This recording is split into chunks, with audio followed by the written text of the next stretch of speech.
اور اس کی فیملی کی زندگیاں ہر گزرتے سیکنڈ کے ساتھ موت کے مزید قریب پہنچ رہی تھی۔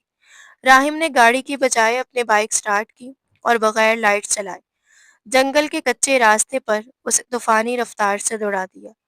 بارش اگر تک تھم چکی تھی، لیکن رات کا اندھیرا اور گہری دھند اس قدر شدید تھی کہ چند قدم آگے دیکھنا بھی مشکل ہو رہا تھا۔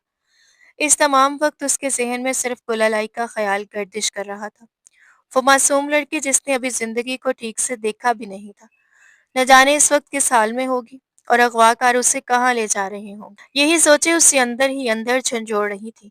ابھی وہ کچھ دور ہی پہنچا تھا کہ جنگل کے درمیان ایک پرانی اور لاوارث گاڑی کھڑی دکھائی دی جس کا دروازہ کھلا ہوا تھا۔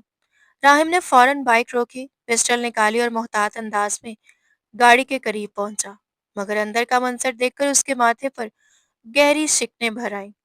گاڑی کے اندر سکندر کے دو گارڈز مردہ حالت میں پڑے تھے اور ان کے سینوں پر گولیوں کے واضح نشانات تھے۔ اس کا مطلب تھا کہ گلالئی کو سکندر کے آدمیوں نے نہیں بلکہ کوئی اور اٹھا کر لے گیا تھا، کوئی ایسا شخص جو سکندر کا بھی دشمن تھا۔